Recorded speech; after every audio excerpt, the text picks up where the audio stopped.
produit des nouveaux produits qui sont chez nous. Et puis, bien sûr, nous avons Zara, une des directrices du laboratoire Facobel. Je vous présente un petit peu le logo. Voilà. Merci. Mais tout d'abord, j'aimerais vous remercier tous de vous être déplacés. Surtout quand on a vu la pluie de cet après-midi. J'ai eu peur que la salle soit vide, mais je vois que vous avez fait le déplacement. Donc merci à tous. D'ailleurs, j'aimerais aussi remercier toute l'équipe de Morifarm, sans qui nous ne serions pas là aujourd'hui. Ce sont nos collaborateurs. Donc Facobel est un laboratoire belge qui existe maintenant depuis plus ou moins 15 ans. Nous sommes une spin-off de l'université de Liège. Liège qui est une petite ville de Belgique. Donc nous faisons énormément de recherche et développement et nous sommes précurseurs des prébiotiques. Donc la plupart de notre gamme est composée essentiellement de prébiotiques. Actuellement, nous avons des nutriments et donc nous avons aussi une équipe de marketing, une équipe de production, tout est produit chez nous. Nous avons aussi un laboratoire qui est situé au Luxembourg, où nous allons aussi bientôt faire de la production.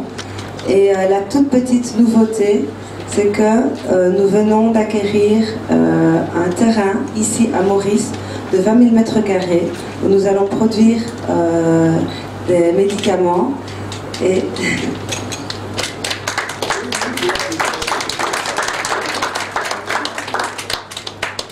donc forcément créer aussi de l'emploi et faire de la recherche et développement. Voilà, donc maintenant nous aimerions vraiment travailler en collaboration avec vous tous. Vous êtes très très importants pour nous, vous êtes nos messagers. J'espère que la gamme vous plaira et que vous pourrez aussi la partager avec tous vos patients. Voilà, je vous souhaite une bonne soirée, je passe la parole à Maud. Maud Guélette, je suis docteur en sciences biomédicales et sciences pharmaceutiques. Je vais vous présenter aujourd'hui les 4 produits qui sont déjà disponibles sur le marché motricien et distribués par Morifarm. Donc, comme Zara, ma collègue, vous l'a expliqué, vraiment notre activité principale se centre autour de produits naturels et de probiotiques. Donc, je vais vous expliquer plus en détail scientifiquement nos produits. Alors tout d'abord, qu'est-ce qu'un probiotique? Donc les probiotiques ont été identifiés plus ou moins aux alentours des années 1960, mais ce n'est qu'en 2001, donc assez récemment, que l'Organisation mondiale de la santé leur a donné une définition claire. Les probiotiques sont des micro-organismes vivants qui, lorsqu'ils sont ingérés en quantité suffisante, et on voit dans cette définition qu'il y a la notion de quantité qui est importante, ont des effets positifs sur la santé. Nous croyons vraiment que les probiotiques sont des produits naturels, vraiment prometteurs pour le futur. Ceci se traduit par ce graphique, quand vous voyez les publications qui sont faites sur PubMed, donc un site scientifique, à propos des probiotiques. Vous voyez la constante augmentation et la croissance très forte des publications qui sont faites au sujet des probiotiques. Il y a plus de 1700 publications qui se font par an pour le moment, et donc les probiotiques sont de plus en plus décrits, de mieux en mieux connus. Alors les probiotiques et les bactéries représentent vraiment un petit monde à l'intérieur de l'organisme humain. Donc l'organisme humain qui est composé environ de 10% de cellules humaines et de 90% de bactéries. En particulier, le microbiote, donc la flore intestinale, est composé de 100 000 milliards de bactéries. Donc on a 10 fois plus de bactéries dans notre organisme que de cellules humaines. Il y a environ 1000 espèces différentes. Le poids de la flore intestinale représente environ 1 à 2 kg et de nombreux gènes sont exprimés par toutes ces bactéries. Alors qu'est-ce que le microbiote ou notre flore intestinale? Donc la flore est séparée en 3 parties, c'est ce que vous voyez sur le graphique du bas. Tout d'abord, il y a une flore qu'on appelle dominante, donc ce sont les espèces de bactéries principales qui sont présentes en plus grand nombre. Et dans cette flore dominante, on observe des lactobacilles et des bifidobactéries. Il y a une flore sous-dominante, c'est le deuxième palier qui est composé de streptocoques. Et troisièmement, une flore qu'on appelle de passage, qui est composée par exemple de candida albicans, de levures ou d'autres bactéries. La flore, les bactéries qui composent notre flore, est répartie de façon différente tout au long du trajet intestinal. Donc on voit que la flore est le plus importante au niveau du côlon, car c'est là qu'il y a le moins d'acidité. et le moins de motilité intestinale. Que peut-il se passer pour déséquilibrer notre flore? Il y a plusieurs causes qui peuvent amener à un déséquilibre de la flore. Tout d'abord des infections, qu'elles soient dues à des bactéries ou à des virus. Simplement des changements d'habitude alimentaire, donc on parle parfois de diarrhée du voyageur. Un simple changement d'alimentation peut entraîner un déséquilibre de la flore intestinale. Une cure d'antibiotiques endommage la flore intestinale ou de simples moments comme par exemple des moments de stress. Et toutes ces causes peuvent entraîner un déséquilibre de la flore intestinale qui va entraîner différentes conséquences. Par exemple, la diarrhée, qui est liée à un risque de déshydratation, une moins bonne absorption des vitamines ou alimentaires, également un risque augmenté pour les intolérances alimentaires ou les allergies. Alors, quel est le traitement à utiliser en cas de gastro-entérite aiguë? Il est bien clair que l'Organisation mondiale de la santé dit que le seul traitement qui est nécessaire en cas de gastro-entérite ou de diarrhée est un ORS, donc une solution de réhydratation orale. Vraiment, ce qu'il faut faire quand un patient a une diarrhée, c'est empêcher qu'il ne se déshydrate. Mais ces solutions ORS, même si elles empêchent le patient de se déshydrater, n'auront aucun effet sur la sévérité ou la durée de la diarrhée. Pour agir sur la sévérité ou la durée d'une diarrhée, il faut utiliser des probiotiques. C'est dans ce but que nous avons créé le Probiotical D. Donc le Probiotical D, notre premier produit, est un symbiotique, c'est-à-dire que c'est une combinaison de probiotiques, donc de bonnes bactéries, et de prébiotiques. Donc ce sont les fibres qui vont aider ces bactéries à se développer correctement. Le Probiotical D contient également 100 unités internationales par capsule de vitamine D3 qui va aider au renforcement du système immunitaire. Alors, quels sont les avantages du Probiotical D? Tout d'abord, la diversité. Tout à l'heure, je vous ai expliqué la composition de la flore. Nous avons repris des probiotiques issus de 3 familles, donc les bifidobactéries qui sont représentées ici en rose, les lactobacilles en bleu et un streptocoque. Donc on fournit avec le Probiotical D des probiotiques issus de 3 familles et de 5 souches. Ce qui va nous permettre de reconstituer la flore vraiment dans sa diversité. Le deuxième point fort du Probiotical D est sa concentration. Et si vous vous souvenez, dans la définition des probiotiques, on disait qu'il fallait les ingérer en quantité suffisante pour qu'ils soient efficaces. Et là, nous proposons une concentration de 18 milliards de bactéries par capsule.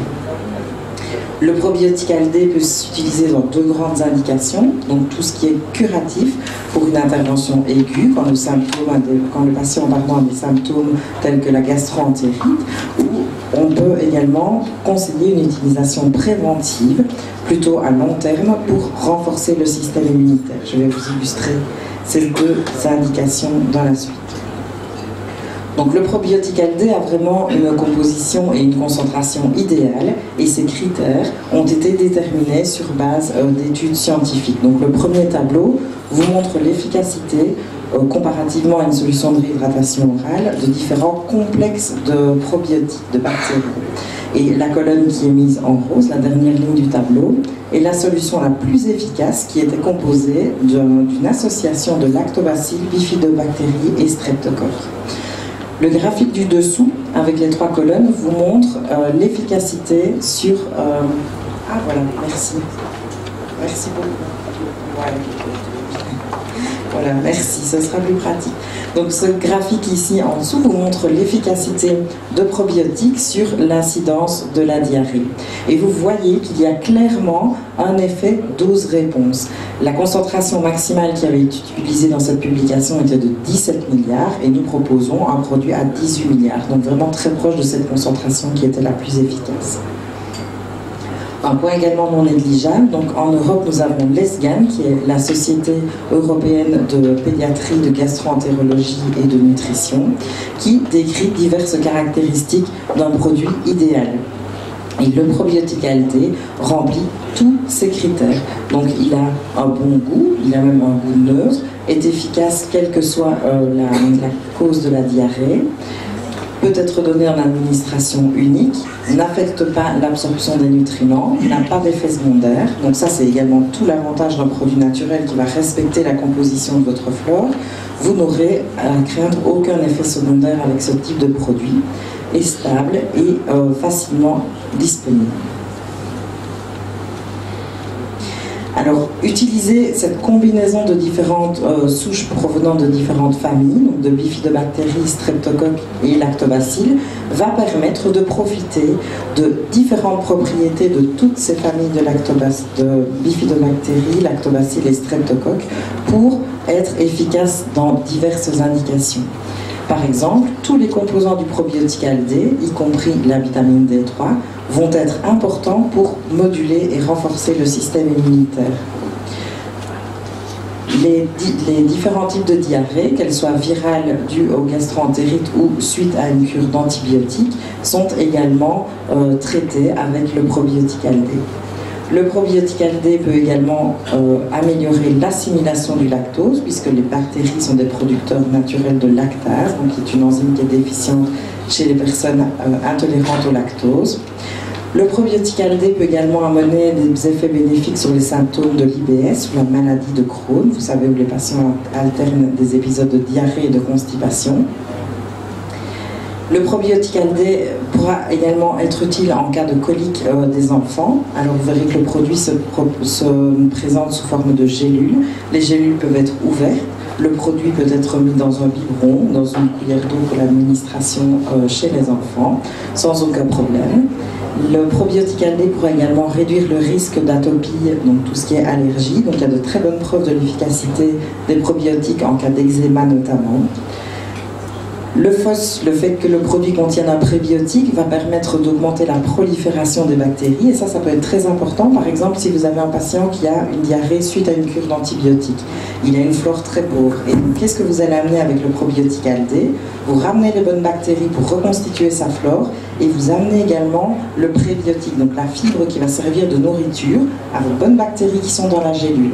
Et donc même quand le produit arrive dans une flore pauvre, les bactéries vont être rapidement efficaces. Et alors, le fait d'avoir associé ces différentes souches va permettre vraiment une reconstitution, comme je l'ai déjà dit, de toute la flore dans sa diversité. Il a également été testé en laboratoire la résistance aux antibiotiques du probiotique ALD. Donc ça, c'est très important pour la compliance des patients. Donc si un patient prend un traitement antibiotique, vous pouvez conseiller le probiotique ALD en même temps, en une prise, car les bactéries du probiotique ALD vont résister à cet antibiotique. Donc ça a été démontré en laboratoire pour toute une série d'antibiotiques d'usage courant. Bien sûr, le probiotique ALD est capable de résister jusqu'à une certaine concentration maximale que nous avons déterminée et qui est un petit peu supérieure aux doses usuelles qui sont utilisées habituellement chez le patient.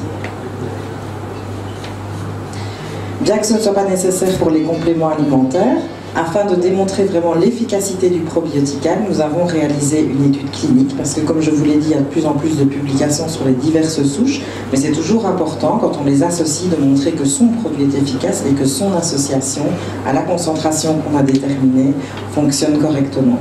Et donc pour cela, nous avons réalisé une étude clinique en Belgique sur 111 enfants qui étaient âgés de 3 mois à 15 ans. Donc ces enfants ont été répartis en deux groupes. Un groupe d'enfants recevait une solution ORS et un placebo, et le second groupe d'enfants a reçu une solution ORS plus le probiotique ALD. Et qu'avons-nous déterminé? C'est qu'à partir du deuxième jour de traitement, il y avait une augmentation significative du pourcentage d'enfants guéris de leur gastro-entérite dans le groupe d'enfants qui a pris du probiotique ALD. Et cet effet était également confirmé et différent au jour 3 de notre étude. Et donc, l'utilisation du probiotique ALD vous a permis de gagner 48 heures par rapport à un traitement ORS seul. Ce qui peut être très important chez des patients comme par exemple les enfants qui peuvent se déshydrater très très rapidement, et donc il est important d'arrêter leur gastro-entérite au plus vite. Nous avons également mené une étude pharmaco-économique et nous avons regardé chez les patients qui prenaient des probiotiques pour soigner une gastro-entérite quel était le coût global de leur traitement. Donc vous savez, les médecins prescrivent parfois, en plus des probiotiques ou en cas de gastro-entérite, des antipyrétiques donc pour éviter la fièvre, des antiémétiques pour éviter les vomissements, ou encore des antibiotiques sont parfois prescrits en cas de gastro-entérite. Nous avons additionné le coût total de tous ces traitements pour les patients ainsi que le coût des consultations supplémentaires. Vous savez, quand une pathologie dure, il arrive que les patients retournent chez leur médecin parce qu'ils ne voient pas d'amélioration après 3 ou 4 jours. Et quand on considère tous ces coûts globaux de traitement, on remarque que malgré l'achat du probiotique, il y a une réduction d'environ 25% du coût global du traitement en cas de gastroentérite. Si vous prenez les probiotiques, ils vont vous aider à diminuer cette sévérité et la durée de la diarrhée. J'en ai également touché un mot. Donc les probiotiques, leurs mécanismes sont de mieux en mieux décrits et ils ont des effets qui sont de mieux en mieux décrits également sur le système immunitaire par leur interaction soit avec des cellules de l'immunité directement ou par exemple par la stimulation de la production d'anticorps. Et l'effet sur le système immunitaire des probiotiques a été décrit dans diverses études, je ne vous en citerai qu'une comme exemple. Ici, c'est pour représenter l'effet préventif du probiotical. Donc, pour renforcer le système immunitaire des patients, vous pouvez conseiller, par exemple, avant une période hivernale, qui n'est pas la même que chez nous, je vous l'accorde, mais on peut conseiller chez le patient une cure, par exemple, de 3 mois du probiotical D. Et on remarque que des symptômes tels que la fièvre, la toux ou tous les symptômes de rhume vont être largement diminués chez les patients qui prennent une cure de probiotiques. Alors ici, vous avez l'effet d'un probiotique monosouche, donc qui contient une seule souche, par exemple la lactobacille ou une bifidobactérie. Et les colonnes en rose sont les résultats que vous pouvez obtenir lorsque vous utilisez une association de différents probiotiques tels que présents dans le probiotical D. Donc pour résumer, donc le probiotical D peut être utilisé à la fois en préventif et en curatif, renforce le système immunitaire, va être efficace sur toutes les causes de diarrhée. Comme nous l'avons démontré dans notre étude, nous avons inclus les patients qui souffraient de gastroentérite, peu importe la cause, que ce soit dû à une bactérie, un virus ou suite à une prise d'antibiotiques. Le probiotical D résistant aux antibiotiques n'a pas de goût et pas d'odeur. Donc ils sont inclus dans un blister et la poudre est lyophilisée de façon à ce que le produit reste stable et que les bactéries restent vivantes. Le probiotical D peut être utilisé dans de multiples indications et propose un coût, va entraîner un coût de traitement global qui est réduit. Alors, en cas de diarrhée, nous conseillons de prendre chez les nourrissons une capsule par jour, chez les enfants, les adultes, les femmes enceintes, les personnes âgées, de 1 à 3 capsules par jour. Donc ici, on insiste sur les femmes enceintes, également les femmes allaitantes. Le fait que, avec le probiotical D, vous rendez vraiment à l'organisme des composants de sa flore intestinale, il n'y aura évidemment pas de contre-indication ou pas d'effet secondaire à attendre de ce produit naturel. On peut également utiliser le probiotical D de façon préventive pour renforcer le système immunitaire. Et ici, donc à Maurice, il existe un conditionnement de probiotical D qui est la boîte de 60 gélules. Avant de passer au produit suivant, est-ce que vous avez des questions? Vous souhaitez poser des questions maintenant ou à la fin? Je ne sais pas. N'hésitez pas. Vous avez des questions sur le moment de...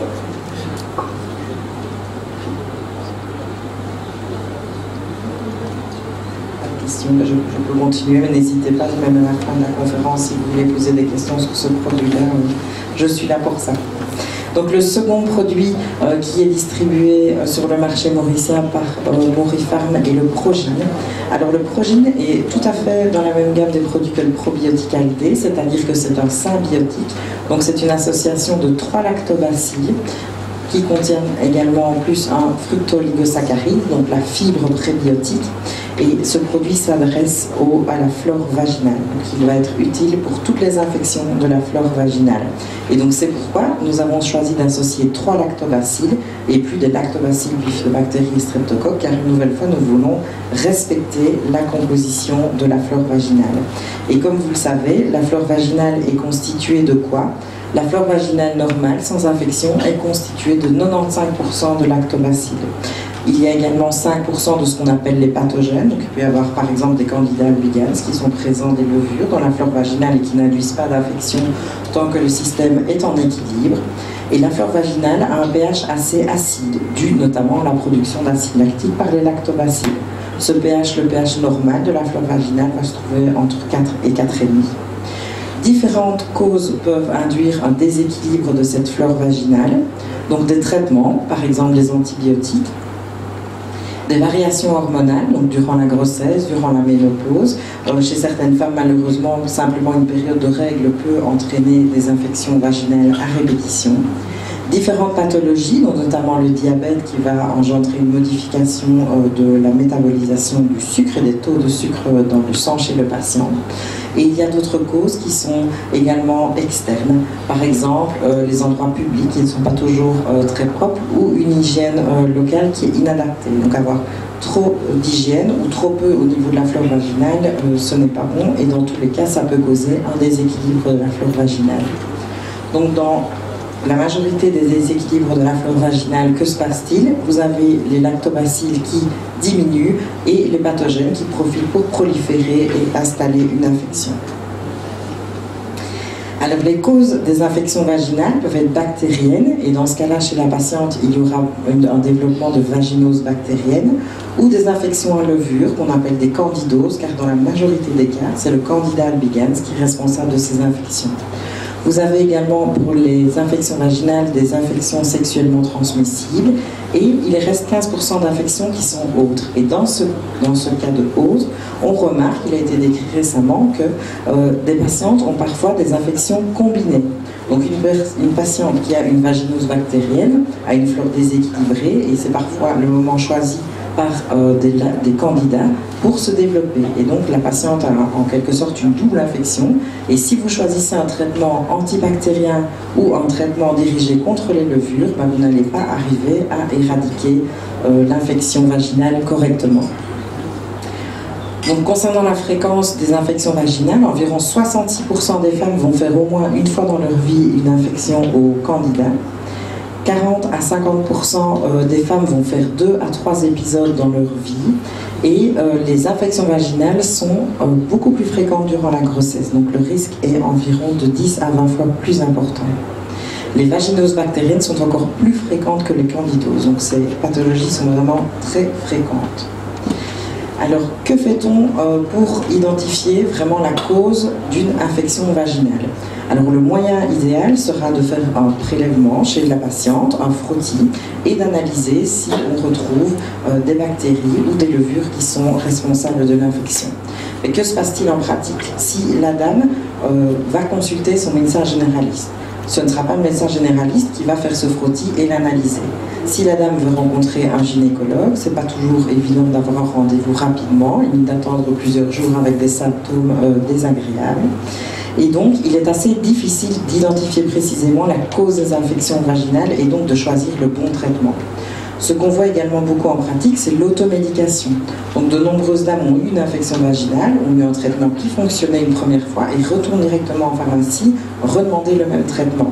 Mais cette infection n'est peut-être pas la même, la cause n'est peut-être pas la même, donc le traitement ne sera pas approprié. Et donc, ce qu'on voit habituellement dans ce genre d'infection est ce qu'on appelle la récurrence. Donc l'infection n'est pas bien soignée et revient chez la patiente quelques semaines après la première infection. Donc comme je vous l'ai dit, le Progine est un symbiotique, tout à fait comme le probiotique ALD, composé de probiotiques et de prébiotiques. Il contient 20 mg de prébiotiques par capsule.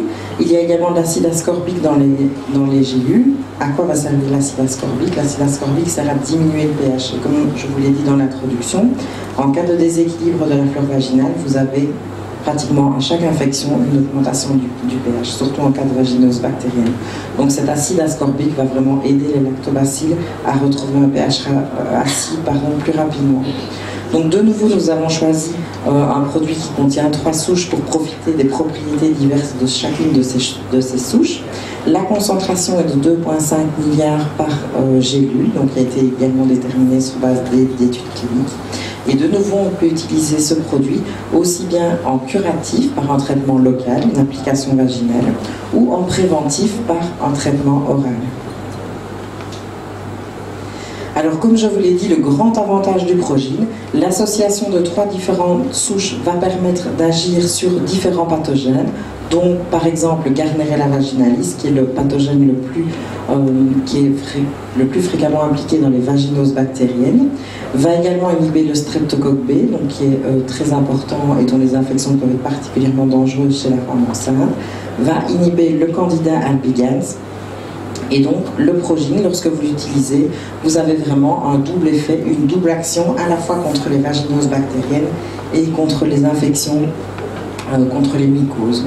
Et ceci, ça représente le pourcentage de femmes qui souffrent d'une double infection, comme je vous ai parlé tout à l'heure. Donc, vous voyez ici qu'une patiente sur 5 qui a une vaginose bactérienne a également une prolifération de Candida albicans. Et donc, dans ces cas-là, il ne faut pas choisir un ou l'autre traitement, il faut vraiment choisir ce type de traitement qui va permettre de combattre les deux infections, quelle qu'en soit la cause. Alors tout ceci a également été prouvé cliniquement. Donc vous voyez ici juste un exemple d'une graphe de vaginose bactérienne, donc qui compare le métronidazole, qui est chez nous le nom commercial du Flagyl, comparativement à l'action de lactobacille. Mais qu'est-ce qu'on voit en cas de vaginose bactérienne? On voit qu'après 5 jours, donc après une semaine de traitement, l'efficacité est plus ou moins comparable. Mais là où vous allez vraiment faire la différence, c'est après 30 jours, ou ici après 3 mois, vous évitez vraiment les cas de récurrence. Et c'est assez logique parce que si vous traitez votre infection avec un antibactérien, comme le métronidazole, vous allez tuer le pathogène, mais vous allez également endommager la flore vaginale de la patiente qui va être beaucoup plus sujette à refaire des infections. Donc quand vous traitez par des lactobacilles, vous reconstituez la flore, vous évitez justement qu'une nouvelle infection ne survienne chez la patiente. L'efficacité des lactobacilles a également été démontrée dans des cas de candidose, où vous voyez qu'après 30 jours, l'efficacité est pratiquement comparable à un traitement combiné de fluconazole. Mais de nouveau, dans les cas de récurrence, c'est là que les lactobacilles vont permettre de faire la différence point de vue efficacité.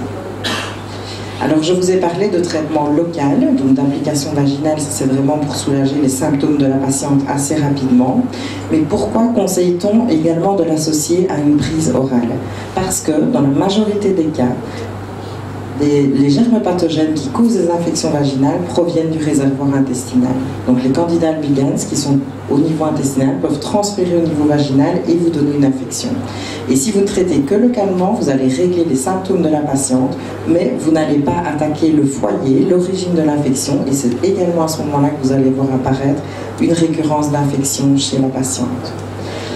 Donc les bactéries du Progine sont également capables, donc celles que vous prenez oralement, de transférer ensuite au niveau vaginal. Et donc de nouveau, nous avons sélectionné des bactéries avec des propriétés précises pour qu'elles puissent résister à tout le trajet intestinal. Donc par exemple à des endroits où il n'y a pas beaucoup d'oxygène, comme le côlon.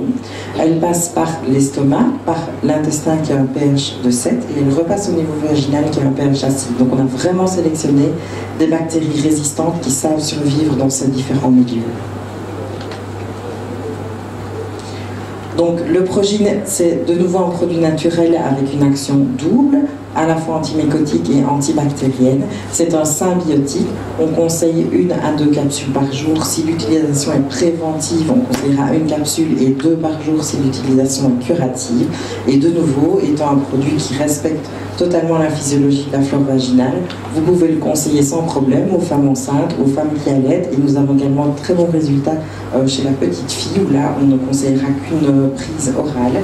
Mais certaines petites filles sont sujettes à des infections, par exemple des vulvovagines, et ces infections peuvent être également traitées par une prise orale de lactobacilles, telle que le Progine. Est-ce que vous avez des questions sur le Progine? Oui. Des maladies cardiovasculaires, et je vais vous présenter donc notre 3e produit qui est l'artécol. Donc qu'est-ce que l'artécol? C'est une statine naturelle qui va aider à diminuer les taux de cholestérol. Alors tout d'abord, le cholestérol, donc le cholestérol n'est pas nécessairement mauvais, comme vous le savez, c'est vraiment un composant de base de notre organisme, car il est représenté ici en rose dans ce schéma de membrane cellulaire. Le cholestérol est présent dans la composition de toutes les membranes cellulaires, va vraiment servir à la fluidité des membranes. Il sert également à la formation de la bile ou à la synthèse de différentes hormones. Alors, quelle est l'origine du cholestérol? Donc, bien sûr, il y a le cholestérol d'origine alimentaire, et ça, c'est plutôt apporter une petite part de ce qu'on pense. Il y a environ seulement 25% du cholestérol qui est amené par l'alimentation. Les 3/4 du cholestérol restant sont d'origine endogène, ça veut dire qu'ils sont directement synthétisés au niveau du foie.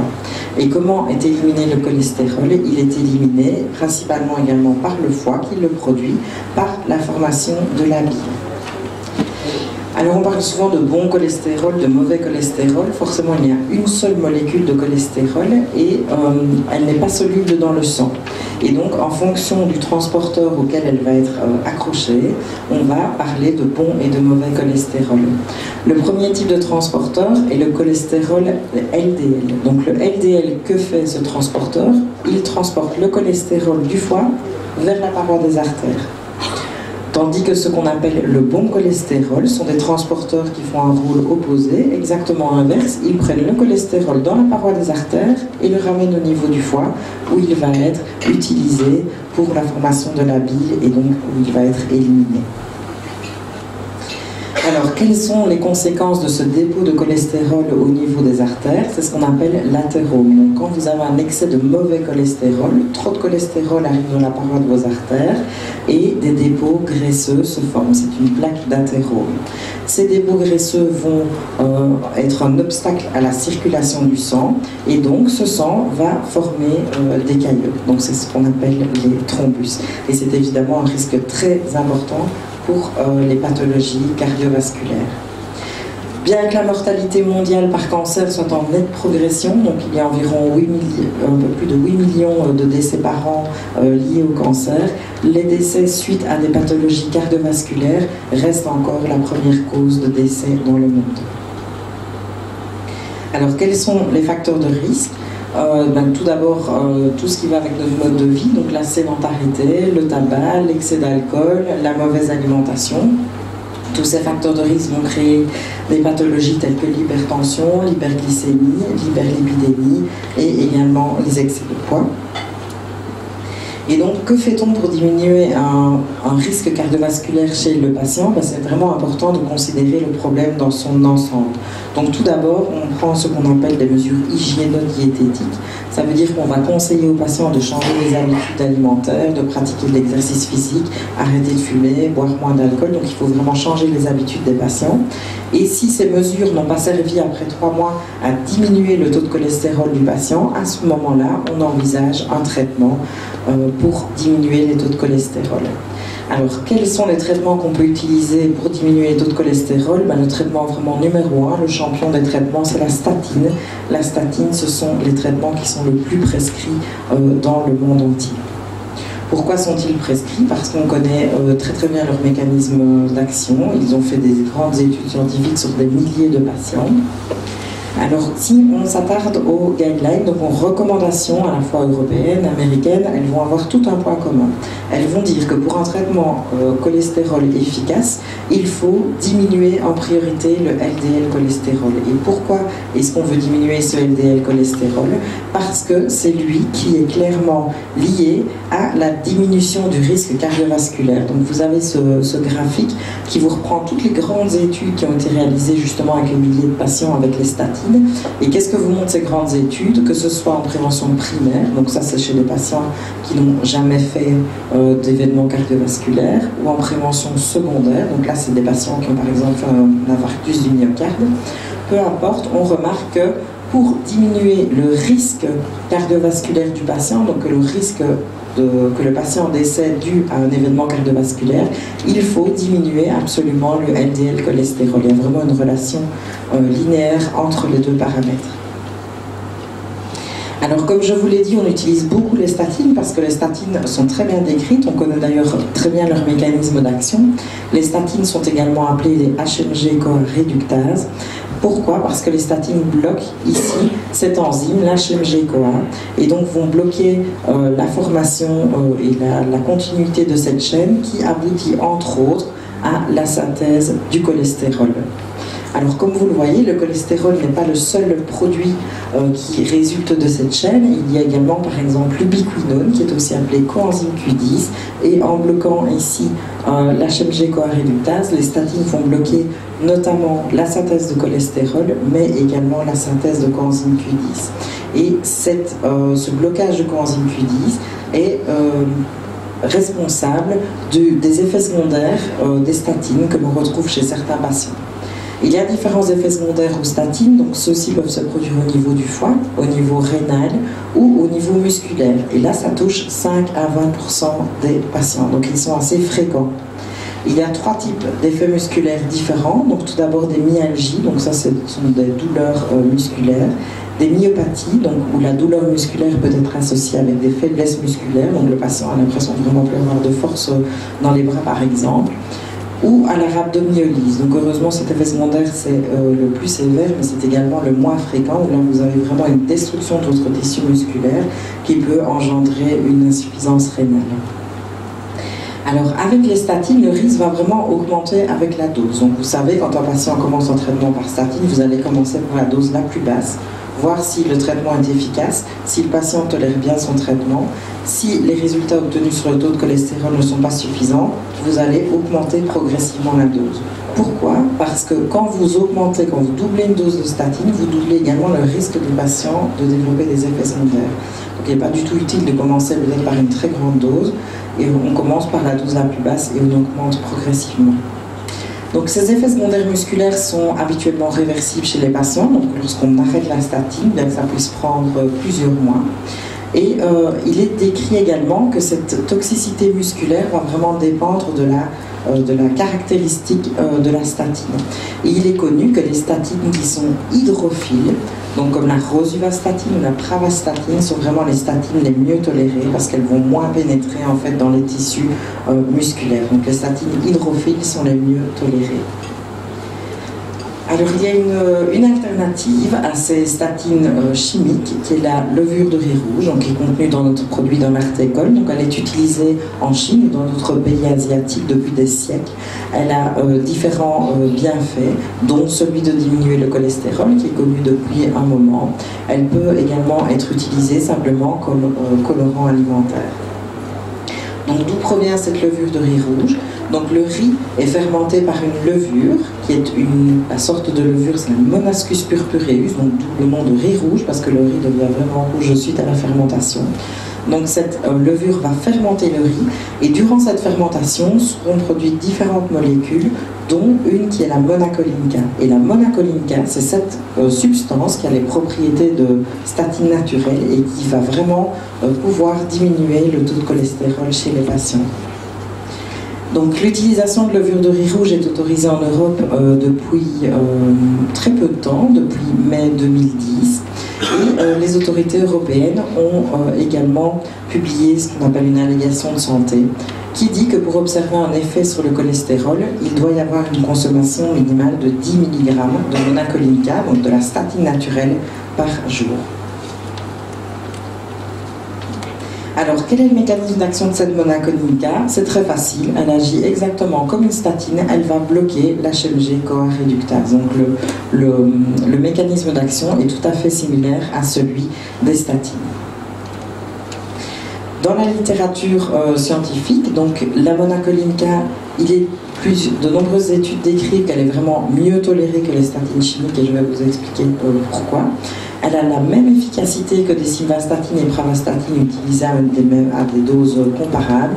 Et il y a également une étude qui a été publiée dans l'American Journal of Cardiology qui démontre que cette monacolinca est capable de diminuer le risque cardiovasculaire. Alors, que contient l'artécole? L'artécole contient du riz fermenté par la levure de riz rouge, donc la monacolinca, qui est standardisée, donc dosée précisément à 12 mg par gélule. Donc on rentre bien dans les conditions d'un produit qui peut diminuer le cholestérol. Et alors, ce n'est pas le seul principe actif de l'artécole, il y a également une bactérie, c'est le probiotique Phacobel, de nouveau la marque Phacobel qu'on retrouve dans l'artécole, qui est le Lactobacillus rhamnosus lipo 671. Donc, je vais vous expliquer comment ces deux composants vont aider à diminuer le cholestérol. Alors, tout d'abord, nous avons vraiment mis au point un produit de qualité. Comment? Nous avons d'abord sélectionné la région du riz, de provenance du riz. En fonction, il y a différents plateaux de production de riz en Chine, et en fonction du riz que vous utilisez, de la région que vous utilisez, vous allez avoir de la monacolinca totalement différente. De même, si vous utilisez différentes souches de levure, donc pour la fermentation, vous pouvez avoir des résultats également complètement différents sur la qualité de votre monacoline K.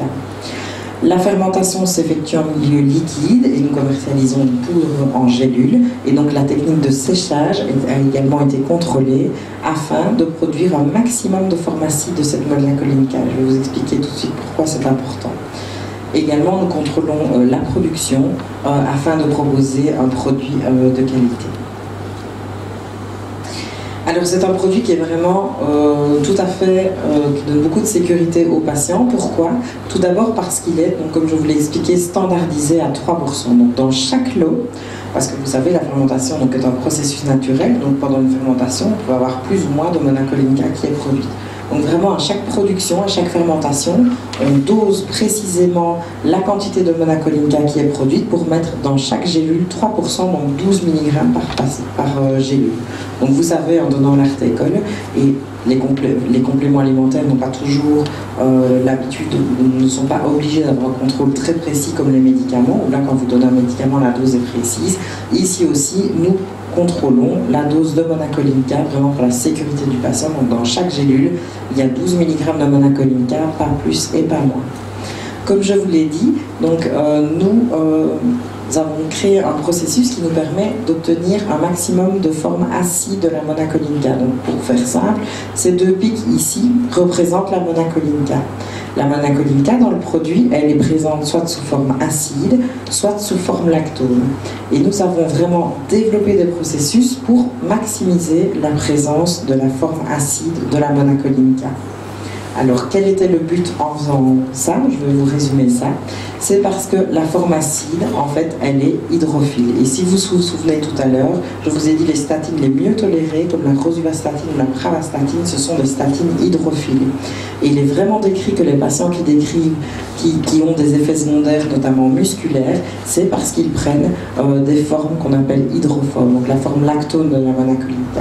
Donc on a vraiment développé de la monacoline K sous forme acide pour vraiment une meilleure tolérance et notamment au niveau musculaire. Alors comme je vous l'ai dit, la monacoline K n'est pas le seul composant de l'artécol qui va permettre de diminuer le cholestérol. Nous avons également dans le produit une bactérie, un lactobacille, qui va agir au niveau intestinal pour diminuer la résorption des acides gras et promouvoir la diminution du cholestérol. Donc ces deux produits, ces deux composants vont vraiment agir par des mécanismes complémentaires pour avoir le même résultat qui est de diminuer le taux de cholestérol chez le patient. Nous contrôlons également systématiquement, donc à chaque produit, la toxicité éventuelle du produit, parce que lors de la fermentation, je vous ai dit qu'il y avait la monacoline K qui était produite, mais ce n'est pas le seul composé. Il y a par exemple aussi de la citrinine qui peut être produite, et la citrinine peut être toxique, notamment pour les reins. Et donc quand on voit la réglementation ici européenne, elle impose un taux maximum de citrinine qui peut se retrouver dans ce type de produit. Eh bien, nous contrôlons chaque lot et en moyenne, nous avons pratiquement à chaque analyse des taux 2000 fois moins, 2000 fois inférieurs à la limite autorisée. Donc, point de vue de la toxicité, vous n'aurez également aucun problème. Et l'artécol est sur le marché depuis 2010 et donc nous avons pu faire des tests de stabilité sur 3 ans, qui est la date de péremption du produit. Et nous pouvons garantir qu'après 3 ans, vous avez toujours une monacoline K efficace, de qualité et qu'il n'y a eu aucun développement de citrinine. Donc le produit est tout à fait stable et donne la sécurité pour le patient. Comme pour le probiotique ALD, donc nous avons souhaité réaliser une étude clinique avec l'artécol. Donc c'est la première étude européenne qui a été réalisée avec une levure de riz rouge. Donc nous avons donné l'artécol à 123 patients hypercholestérolémiques, donc qui ont pris 12 mg par jour d'artécol, donc c'est une seule gélule par jour durant 6 semaines. Et nous avons séparé nos patients en 2 groupes. Dans le premier graphique, vous voyez les résultats obtenus chez 86 patients naïfs de statine. Donc ce sont des patients qui n'avaient jamais pris un traitement par statine auparavant, que ce soit des statines chimiques ou des statines naturelles. Chez ces patients, on a observé une diminution de 21% du mauvais cholestérol, du LDL cholestérol. Et on a également observé 100% de bonne tolérance. Donc aucun patient ne s'est plaint d'effets secondaires éventuels. que ce soit rénal, au niveau du foie, musculaire ou au niveau gastro-intestinal, ce qui peut également arriver parfois avec les statines. Et le deuxième groupe de patients, donc nous avons ici 37 patients intolérants aux statines. Ça veut dire que ce sont des patients qui ont déjà eu un traitement par une statine chimique et qui l'ont arrêté parce qu'ils avaient des effets secondaires, notamment musculaires. Et dans ce groupe de patients, nous avons observé une diminution de 19% du cholestérol LDL et une bonne tolérance de 89% chez les patients. Donc 4 patients se sont plaints de douleurs au niveau du dos, de myalgie, mais donc sur ces 37 patients, pratiquement 9 sur 10 avaient une bonne tolérance. Donc ils toléraient très bien la statine naturelle comparativement à une statine chimique. Alors, on ne fait jamais 100% de nos résultats, mais qu'est-ce qui pourrait expliquer qu'un patient ont encore développé des myalgies? En fait, c'est une étude aussi qui s'est faite sans période de washout, donc ça veut dire que certains patients ont arrêté une statine chimique et sont de suite passés au traitement par statine naturelle. Et donc, comme je vous l'ai dit avant dans l'introduction, ça prend parfois un petit peu de temps pour les patients de se remettre de leurs effets secondaires musculaires, donc ça peut être une des raisons. Alors pour résumer l'Artécol, on propose un produit qui a 2 composés qui vont agir sur le cholestérol, la monacolinca et le lactobacillus rhamnosus lipo671, qui est citrinine négative, également arsenic. C'est un composé qui peut être aussi produit lors des fermentations naturelles et qui est contrôlé à chaque production d'Artécol. Donc on propose un produit d'une efficacité prouvée par une étude clinique. Le plus vraiment de l'Artécol sera sa très bonne tolérance, la sécurité du patient, puisque le produit est dosé précisément à chaque production, et d'une qualité certifiée. Alors, l'Artécol, à quel patient le conseiller? D'abord aux patients qui sont intolérants aux statines chimiques, parce que même pour les statines, la compliance est très très mauvaise. Vous savez, quand on commence un traitement anti-cholestérol, on va le terminer jusqu'au bout de sa vie, et donc les traitements chroniques comme ça très longs sont parfois pas très bien suivis par les patients. Pour les statines, on observe une compliance de 50% après 5 ans. Donc après 5 ans de traitement par statine, il n'y a plus qu'une personne sur 2 qui va suivre correctement son traitement. Et il y a tous ces intolérants qui, suite à des douleurs musculaires, vont arrêter leur traitement. On considère ça, on conseille également ça à des patients qu'on appelle low risk, donc un score cardiovasculaire inférieur à 5. Ça, c'est en Belgique pour des questions de remboursement du produit, parce que quand vous avez un score supérieur à 5, le produit, même par statine chimique, est remboursé. C'est parfois plus intéressant financièrement. Et aussi tous les patients qui souhaitent vraiment une approche naturelle, et ils sont de plus en plus nombreux, je pense. Alors pour le conseil de l'Artécol, donc c'est très simple, c'est une gélule par jour, et on le conseille, comme les statines, le soir, parce que c'est à ce moment-là que la production de cholestérol va être la plus importante par le foie. Donc il existe un conditionnement de 90 gélules, donc c'est un traitement qui, une boîte vous permet de faire un traitement de 3 mois.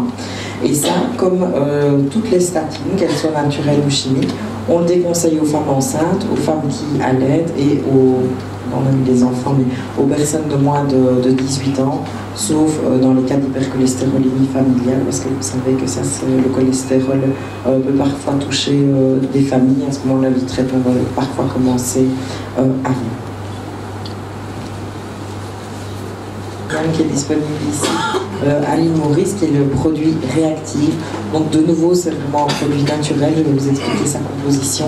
Et là, on entre également dans un autre domaine, puisque c'est plutôt un produit pour être en forme ou garder la forme. Alors ce produit contient des acides aminés. Alors juste un petit rappel, les acides aminés, qu'est-ce que c'est? C'est vraiment les constituants de base des protéines. Et les protéines, c'est très important pour l'organisme car elles vont intervenir dans toutes les grandes fonctions de l'organisme, comme par exemple la structure, le transport, toutes les activités régulatoires ou de signaling entre les différentes cellules du corps humain. Et chez l'homme, il y a 23 acides aminés différents qui sont répartis en 2 groupes. Vous avez les acides aminés qu'on appelle essentiels, qui sont obtenus à partir de notre alimentation, qui ne sont pas stockés dans le corps. Et il y a les acides aminés qui sont synthétisés par le corps, qui sont appelés non essentiels. Alors, en cas de déficience ou d'augmentation des besoins en acides aminés essentiels, qu'est-ce qu'il faut faire pour en fournir? Il faut manger plus de protéines. Alors, il faut manger soit plus de protéines animales, soit plus de protéines végétales. Le problème des protéines végétales, c'est qu'elles ont ce qu'on appelle des facteurs limitants. Donc, même forcément, si les végétaux sont très bons pour la santé, aucun ne va contenir tous les acides aminés essentiels dont notre corps a besoin. On peut également faire une augmentation de la consommation de protéines animales, mais vous savez qu'une consommation excessive de protéines animales n'est pas toujours très bonne pour la santé. Alors, que se passe-t-il en pratique? Si un patient arrive dans la pharmacie et dit « je suis fatigué, j'ai des troubles du sommeil, je manque d'énergie, voilà, je ne me sens pas bien, je suis un peu déprimé, etc. » À quoi est-ce qu'on pense le plus souvent? C'est à donner des vitamines. Et puis, les patients reviennent en pharmacie, ils disent bah, « je ne me sens pas mieux, je ne vois pas d'amélioration, etc. » Donc ça peut arriver. Ou alors, on peut même faire une prise de sang chez le patient, donc le patient n'est pas très bien, il a ce type de symptômes, il a fait une prise de sang et tous ces taux de vitamines sont très bons. Alors que faire? Il faut penser aux acides aminés. Parce que vous avez exactement les mêmes symptômes pour une déficience en vitamines ou une déficience en acides aminés. Et on a souvent le réflexe vitamine, mais pas assez souvent le réflexe acides aminés. Donc comme je vous l'ai dit, les déficiences en vitamines, ça peut être détecté très facilement chez un patient par une prise de sang. Par contre, les déficiences en acides aminés ne vont pas être souvent détectées, ce sont des tests qui coûtent cher, ce ne sont pas des tests qu'on fait en routine. Et pourtant, la différence entre ces deux groupes se marque aussi ici. Les vitamines, vous pouvez stocker les vitamines, comme par exemple la vitamine D dans votre organisme, et l'utiliser quand vous l'avez besoin, quand vous en avez besoin, alors que pour les acides aminés, on ne fait pas de stock dans l'organisme. Il faut vraiment avoir un apport qui est régulier.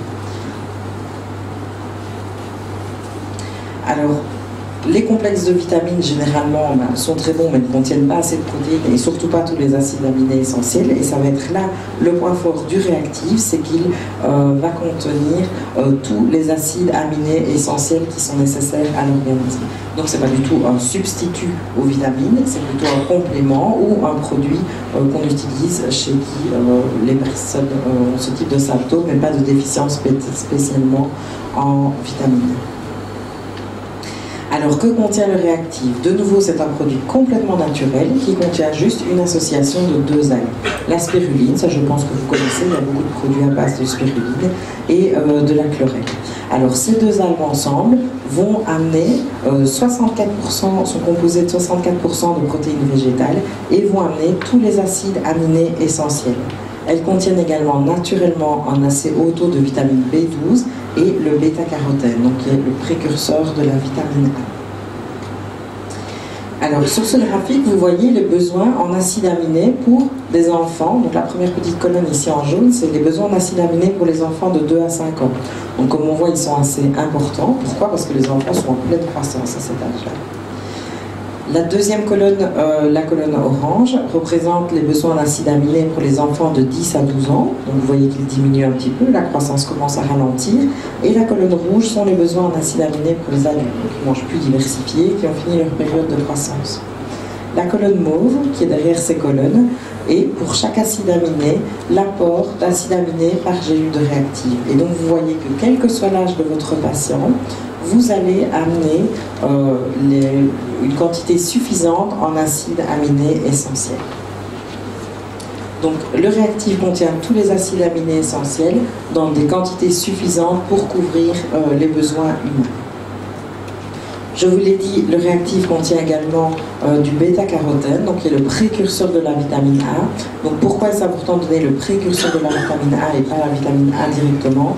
C'est que le corps va le transformer en fonction de ses besoins. Donc vous n'aurez aucun effet de nouveau secondaire dû à une augmentation trop importante de vitamine A, qui a un rôle important dans la vision, dans la croissance des os et également pour la bonne santé de la peau. Donc les deux algues, la spiruline et la chlorelle, apportent également beaucoup de vitamine B12 qui va stimuler la croissance des cellules, qui ont un rôle important pour une absorption correcte d'autres vitamines notamment, qui est surtout présente dans les protéines animales, et donc la vitamine B12 est souvent déficiente chez les personnes qui sont végétariennes car elles se privent vraiment de leur source principale de vitamine B12. La vitamine B12 est également déficiente chez environ 10 à 30% des personnes âgées parce qu'elle la résorbe beaucoup moins bien. Et la vitamine B12 est conseillée en cas d'anémie. Alors, donc, le réactif contient tous les acides aminés essentiels. Chez les enfants, on conseille 1 à 2 gélules par jour. Chez les adultes, 2 à 3 gélules par jour en fonction des besoins. Donc, principalement chez les personnes âgées, pour les raisons que je viens de vous expliquer. Chez les femmes enceintes et chez les femmes allaitantes qui ont besoin d'un petit peu d'énergie, qui utilisent beaucoup de protéines. Chez les végétariens ou toute personne qui a une alimentation particulière et qui ne vont pas avoir accès à tous les acides aminés essentiels de l'alimentation, chez les personnes actives, chez les enfants pour la croissance, chez les étudiants également pour les périodes d'examen, mais également pour les sportifs qui utilisent notamment beaucoup de protéines. Est-ce que vous avez des questions sur ce produit, sur le réactif? Oui? Et